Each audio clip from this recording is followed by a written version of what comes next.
This episode is brought to you by Plugra European-style butter, crafted for those who demand precision and exceptional results in the kitchen. With 82% butter fat and a slow churn process, Plugra gives you flakier crusts, fluffier cakes, and rich, melt-in-your-mouth pastries. Because great baking starts with great butter.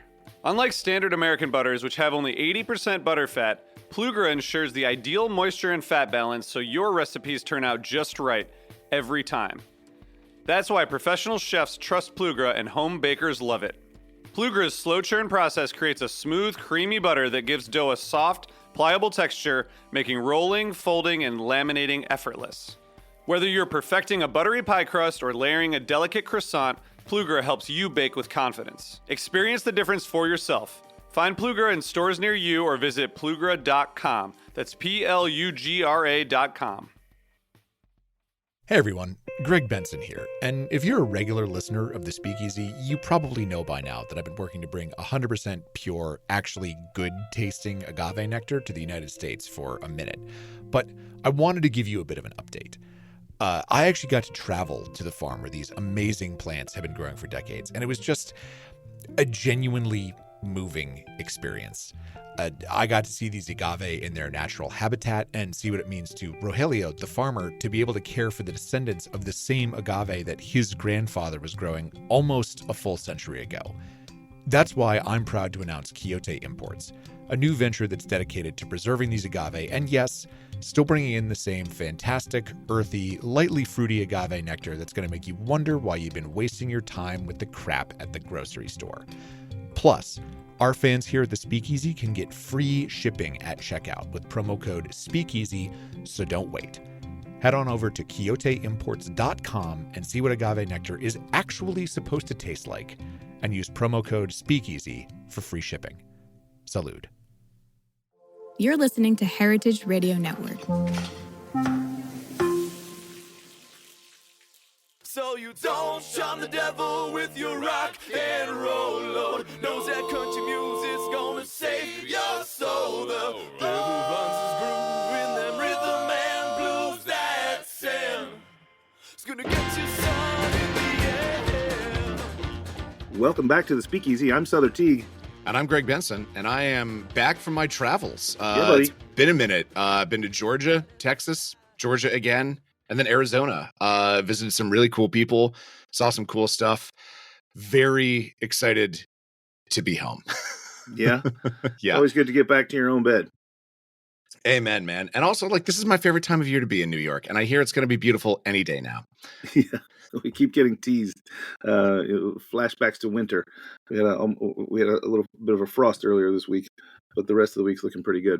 It was 92 degrees when I saw that. It was one of those things where I was kind of sitting in the shade, avoiding the sun, sipping a Mai Tai, looking at everyone's Instagram stories about the snowfall, and I was like, "Ooh, that looks like it sucks." Yeah, can I get a refill? Yeah, thank you. Great. Yeah, it did suck. But the weather's looking nice for this Saturday, where I'm going to be making some drinks for the Bike Plant, which is my local bike shop here in my neighborhood, Bed-Stuy.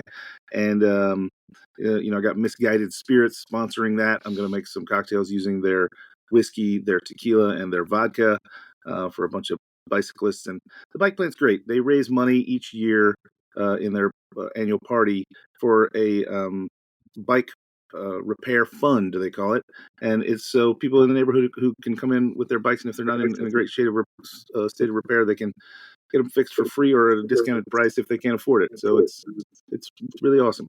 That's super cool. I love that, man. And I think this is the perfect combination. Misguided Spirits is an exact fit for this sort of misfit kind of outfit. You know what I mean? Totally. Yeah, exactly. Yeah. Everyone loves a misfit.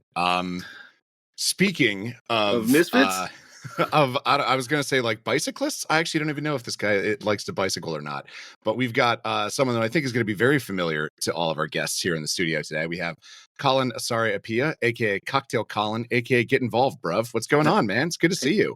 Yeah. Greetings and salutations, gents. How are you all? Doing well. Okay, so are you a bicyclist? You give me bicyclist vibes, but I actually don't know this about you. I really am. I do. I am a cyclist. I knew it.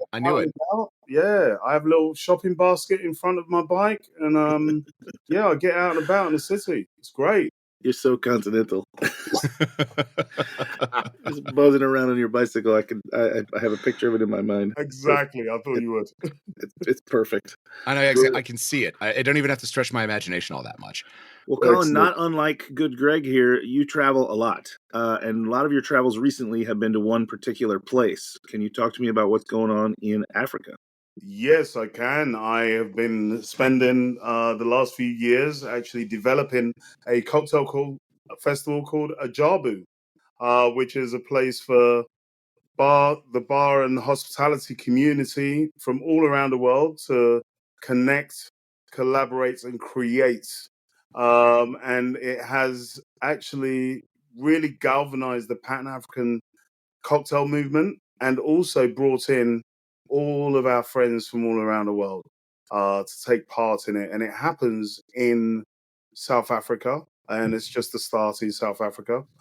It's in March and November every year. Started last March, and we had another session in November last year. And we just finished a session in March, and more to come.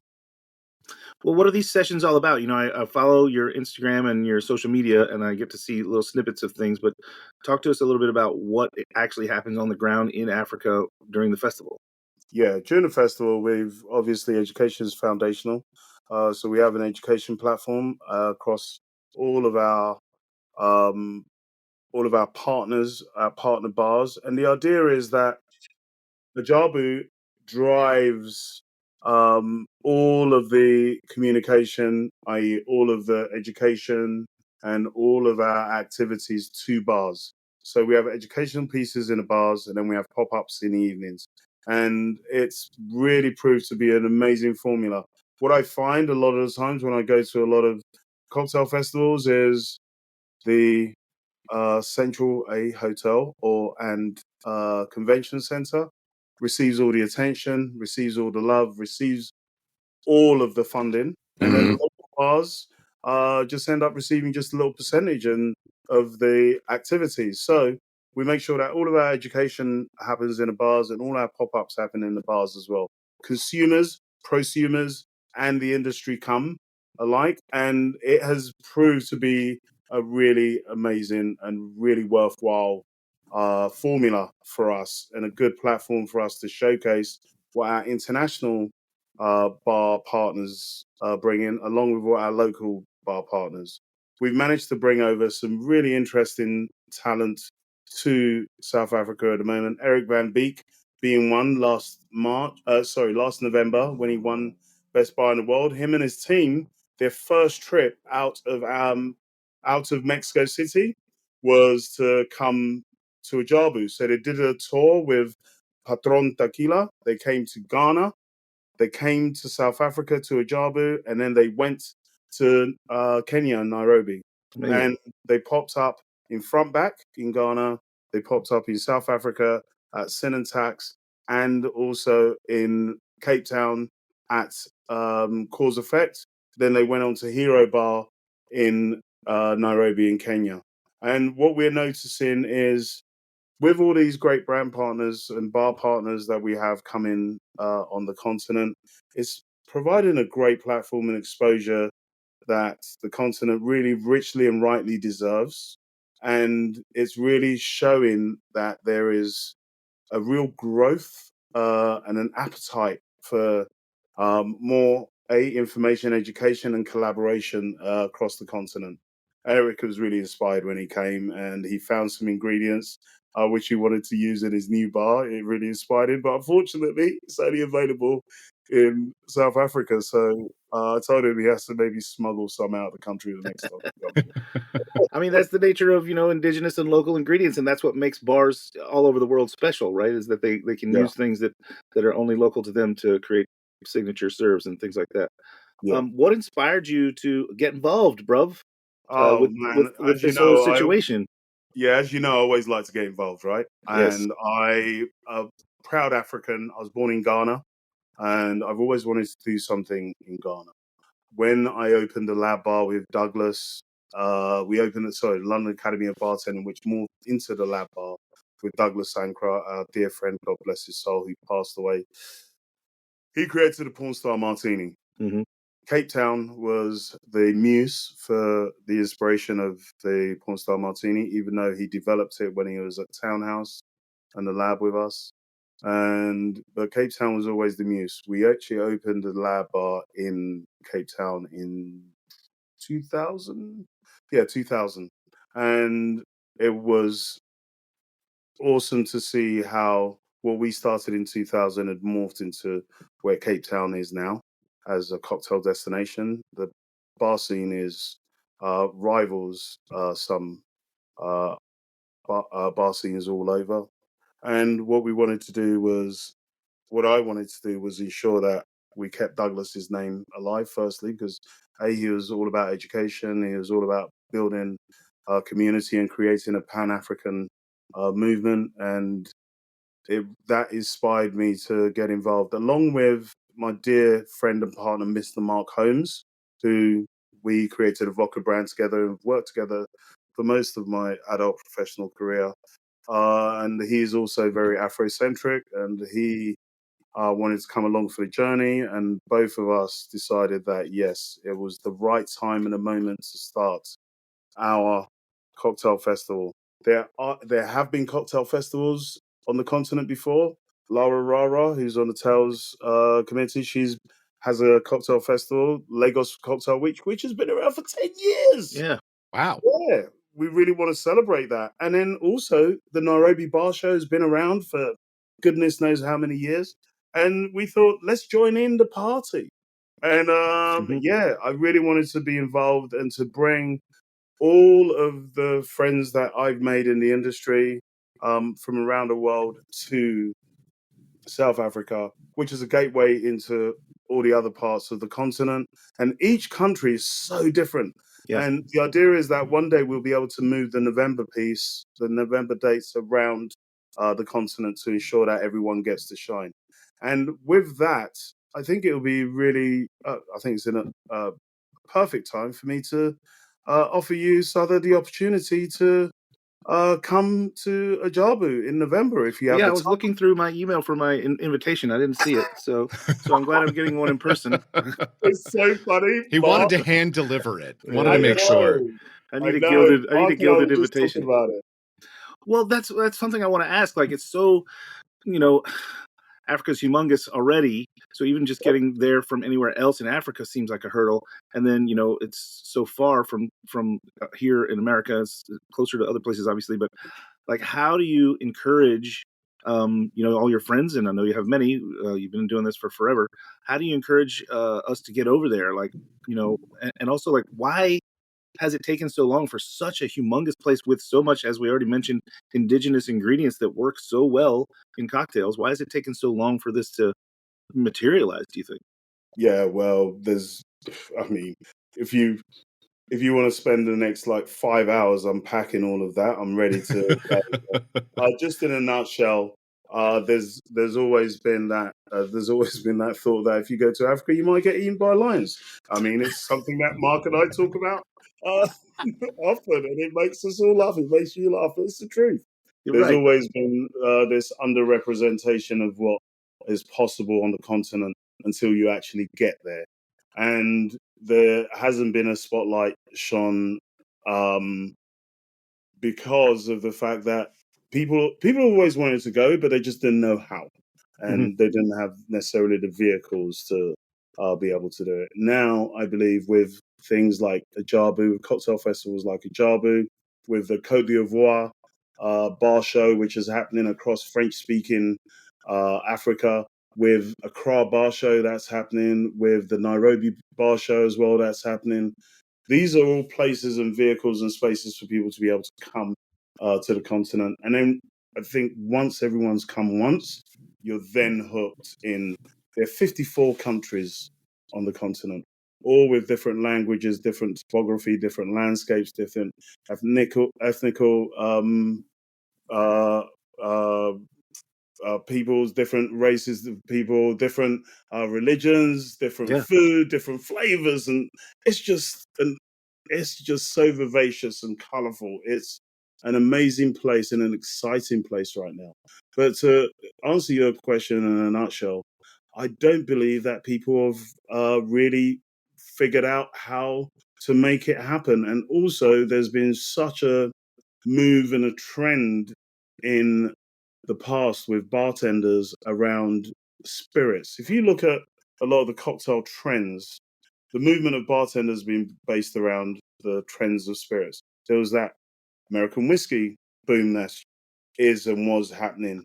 Irish whiskey, Japanese whiskey. A ton of bartenders have been going to Japan, been going to Scotland and Ireland. Look at tequila. Tequila is a boom. That's all happened because a lot of bartenders have been going to Mexico, have brought back those indigenous spirits and have had them as little bartender handshakes, as Dave Wondridge likes to say. And even if you look at the growth of vodka, that started happening after Prohibition, when a lot of the famous American bartenders traveled all over Europe and came back with this spirit called vodka, which they shared with other bartenders, and it became a thing. So I really feel that now with the growth of festivals like Ajabu, with the growth of with our ability to be able to connect in interesting and unique ways, I think now we have the opportunity to really get involved, as I like to say. Yeah, you do. It's a lot easier. It's a lot easier to get involved now. I mean, if Well, you plus, look I think what you were alluding to there, I don't want to put words in your mouth, but what you were kind of driving towards, and I thought you were going towards, was well, now we're seeing the emergence of some purely world class spirits coming out of Africa. We got a lot of cool gins coming out of Africa now. Yep. We got brandies have been a long time thing in parts of Africa that Yep. that have started to kind of peek their heads out into the global stage. So maybe this will spark interest in bartenders to travel to this place to get these spirits from where they're from and then bring them back, right? 100%. And also, brands have been using ingredients from Africa in their spirits for a long time. I mean, just with my Bacardi hat on, Bombay Sapphire has used grains of paradise from Ghana for goodness knows how long. And when you look at South Africa, for example, it has its own kind of fauna, which is known as oh God, I forget the name now. It's known as Fimbosh, which is its own fauna, which is basically herbs, spices, and roots that are indigenous just to the Western Cape. And you can see it in brands like Inverosh Gin. You've got Prosecco coming out of Kenya. I tasted this amazing rum, Elefante, which Oh, yes. is yeah, exactly. I've tried it. Which is like, wow, okay, we're really making some great rums. And then even if you look at Rain Rum, Amma makes amazing rum in Ghana. It's called Rain, which is a luxury rum spirit. You have all the guys from Bayab Gin. Bayab Gin is another gin that I'm sure you've seen it. We did an It's event at still Amore with them a long time ago. Exactly. So, I mean, even my creamer that I like to drink, Amarula with my coffee every other morning, that's really starting to grow. But Well, even you're here in Brooklyn with me and Greg, and Garrett Oliver, of course, has been over at Brooklyn Brewery for forever, and he just released Fonio, which is a grain that comes from Africa. His new beer is Ethiopia. oh, right, okay. But we're reaching out to the rest of the world, right? So I think this is amazing. I want you to dig a little deeper and tell us a little bit more about what goes on at Ajabu, if I'm pronouncing that correctly. Yeah, you are. Ajabu I wrote it down phonetically so I could get it right. Yes, correct. Ajabu actually is a Swahili word, and it comes and it actually stands for wondrous and amazing. And out of creating spaces where people can connect, collaborate, and create, you get some amazing outputs, right? So at the festival, we have, as I said, we have educational classes. We have brands like Diageo Bar Academy showing up, Campari Academy showing up to deliver sessions. And then we have our bar partners as well delivering sessions, like, came from Jigger and Pony from Singapore in November. And he delivered his creative process, which is an internal process that they have and they developed with their team that he wanted to share with the community. And the beauty of the community as well is you get people from all over, from Nigeria, from Ghana, from Kenya, and also the local South African, and also Cote d'Ivoire, and local South African bar community all coming together to hear all of these amazing pieces of knowledge and information from all of these different folks. And also, on top of that, we have pop-ups, which these pop-ups allow the local and the global bars to be able to create and collaborate and provide some really unique offerings for consumers. Aside from that, we are strong believers in supporting women within the industry. We want to see more women in the industry, and with that, we have a scholarship program which is sponsored by the WSET, and they donate, and other brands as well. And they donate sponsorships that we share across the continent for people who register for the scholarships. Mm. And with the beauty of having these scholarships in the education is it just grows people's confidence and understanding of the cocktail industry. And rising tide lifts all ships, right? And the more you can learn, the better.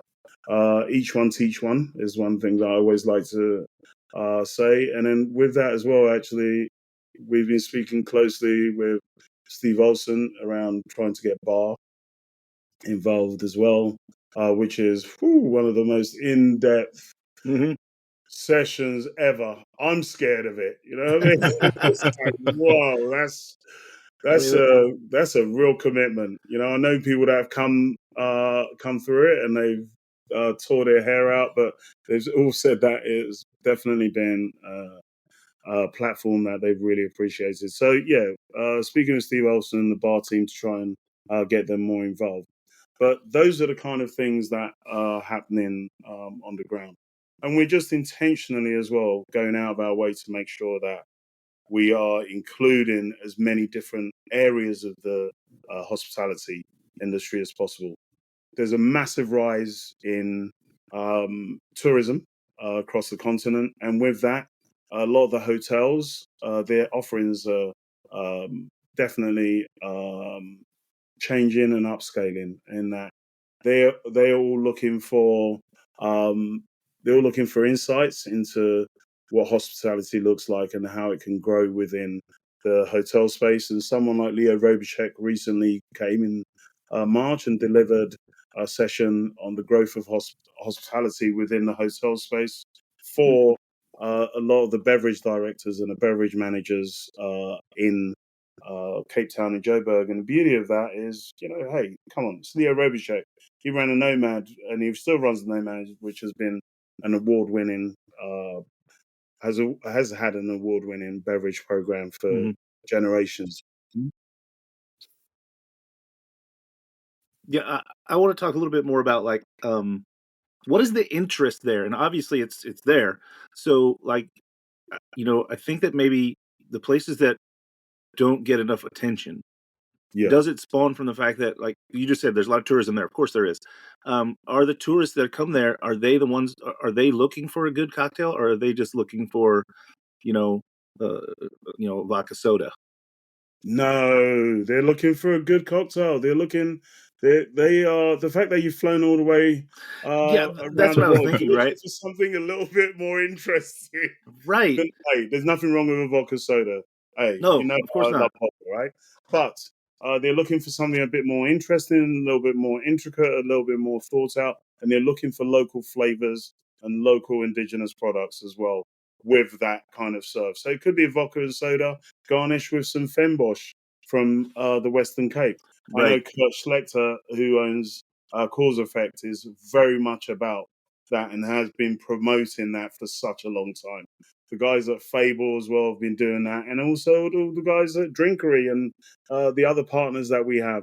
But on that as well, what I love is we see when the bars from other parts of the continent turn up as well in these collaborations. Mm-hmm.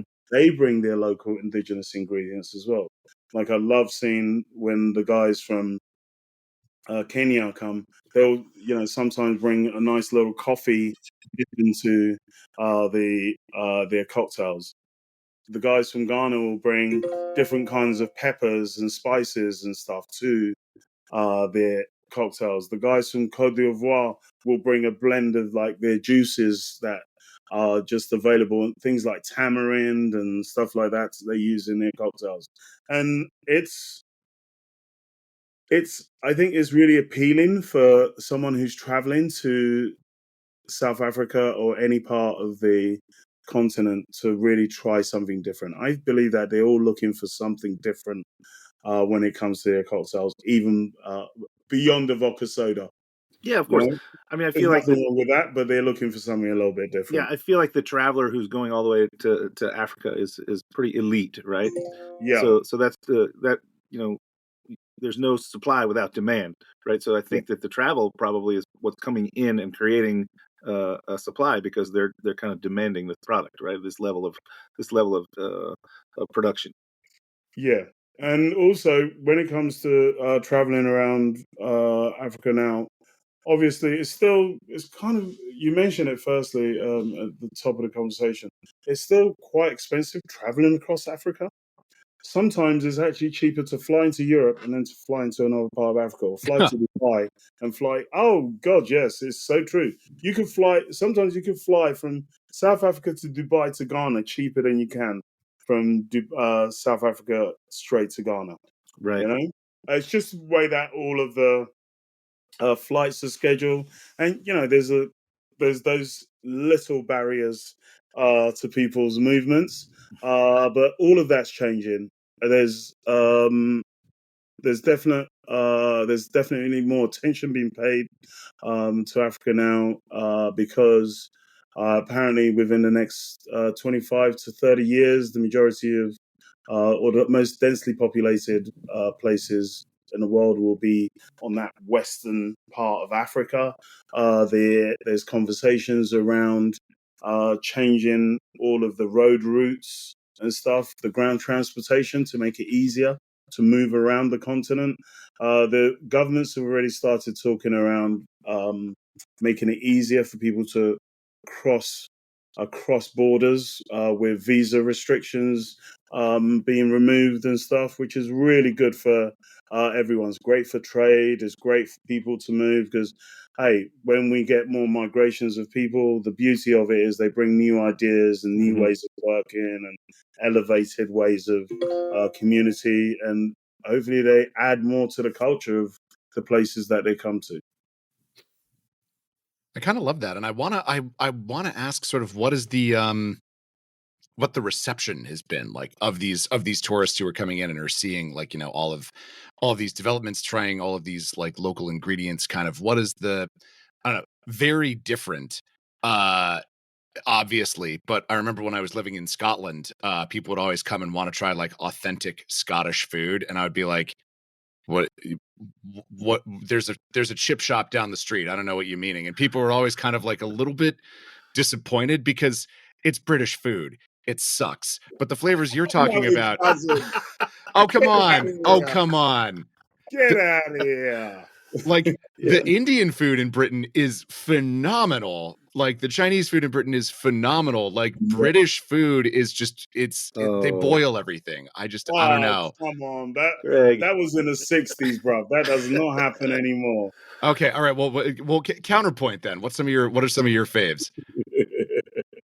My faves is when I'm actually in South Africa, for example, I absolutely love it's a big grilling culture. They call it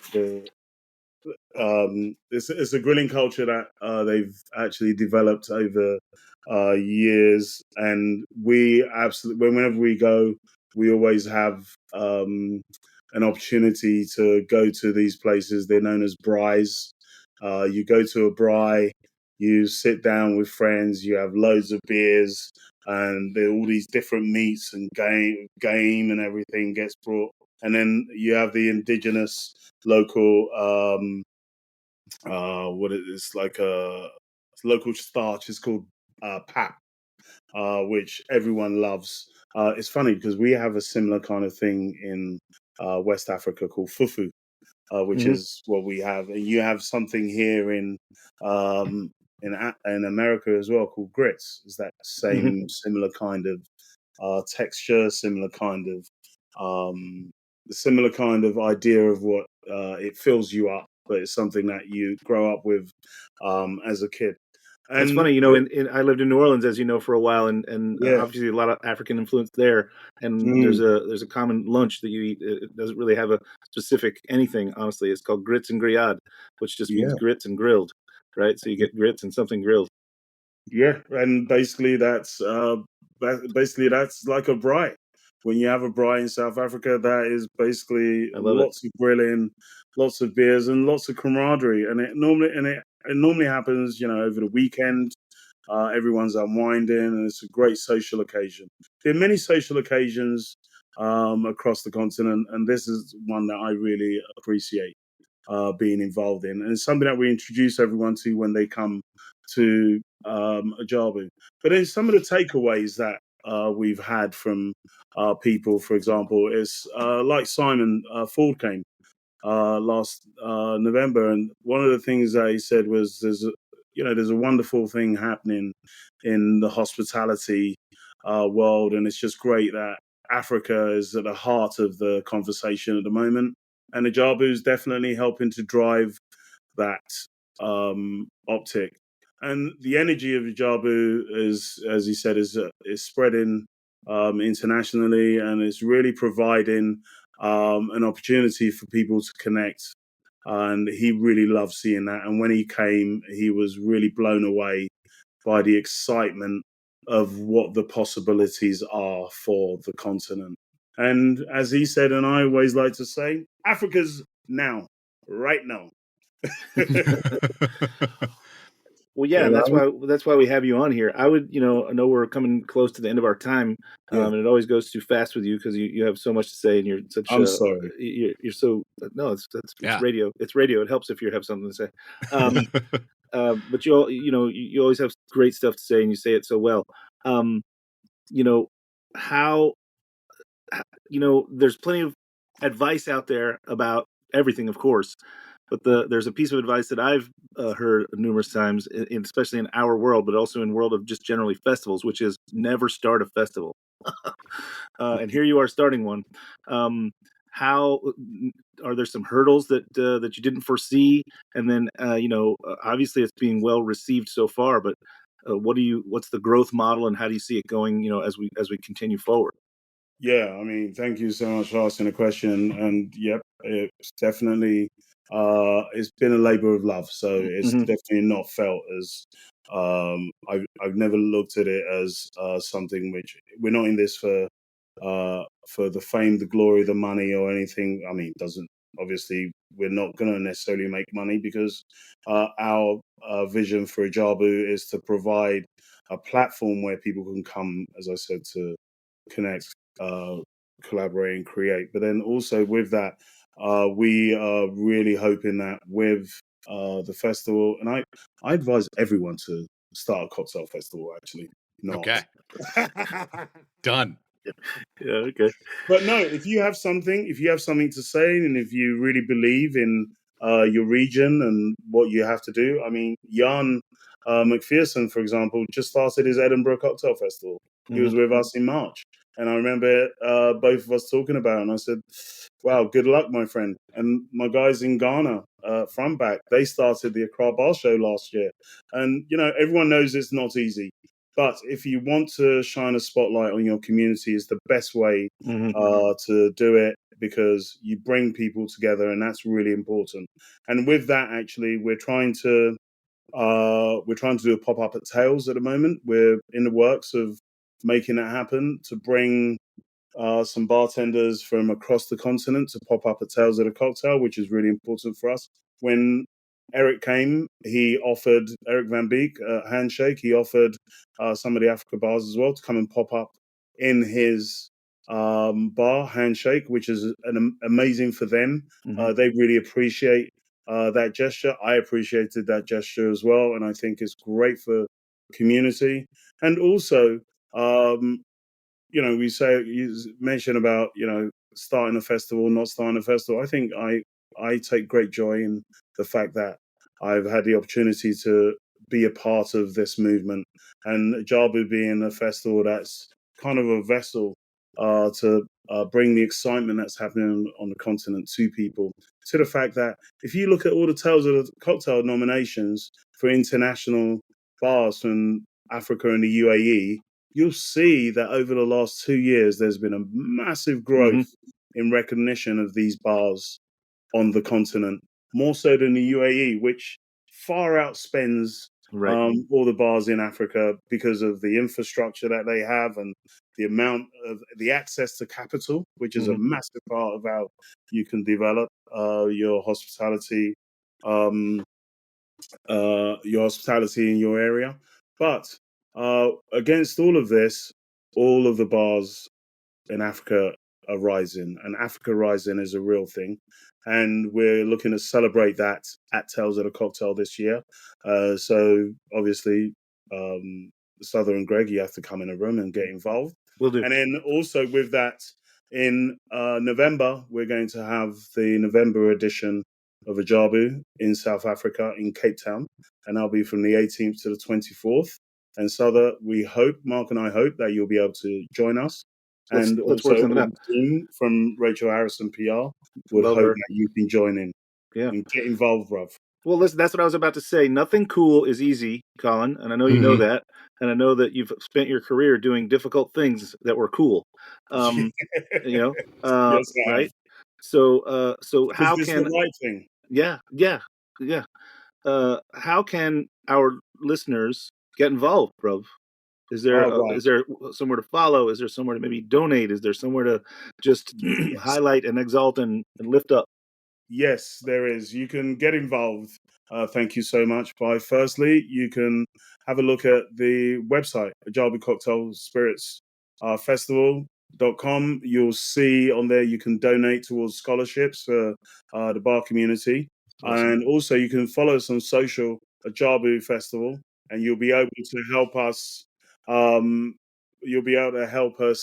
Grow. You can come to the festival. We're going to post the dates up very soon with hotel links so that you can then join in and book your hotels, book your flights, and come and get involved. If you wish to present anything at Ajabu, give us a shout. Let us know. And everything we do is for the community. And at the end of the day, as Mark and I keep saying to the community on the continent, hey, this festival is all for you. And we want to get to a point where we can literally just hand over the festival to folks on the ground and just go, here, this is your festival, you run it. That's what I'd love to see within the next 5 years. Amazing. That's amazing, man. Well, dude, thank you. Good luck with everything, first of all. And it's not a small task, but it sounds like one that is important and necessary. And I don't know. I'm excited to see it at Tales. I don't know if I can make it all the way to South Africa, but I'm excited to see it at Tales for damn sure. Come on, Greg, you can do it. Okay, all right. Okay, twist my arm. I'll do it. I'll be there. Well, that's going to do it for us this week on the Speakeasy. Be sure to check out Heritage Radio Network for plenty more great programs just like this one. And if you want more of this great program, just like this one, you can become a regular on our Patreon page. We are going to get bonus episodes, sponsor-free listening, guest recipes from every single guest we have on this show, and a free cocktail kit from our friends at Shaker and Spoon every single month. And be sure to tune into us next week when we are going to have George Koutsakis. There we go. I did it. George Koutsakis from Barrel Global, which is a company that allows people to buy individual barrels and, I don't know, do whatever they want with them. I guess we'll find out. That's going to be next week. But until then, cheers, everyone. Cheers, guys. Thanks, Colin. Cheers. Thank you. So you don't shun the devil with your right. The Speakeasy is powered by Simplecast. Thanks for listening to Heritage Radio Network, food and drink radio supported by you. Keep in touch at heritageradionetwork.org/subscribe.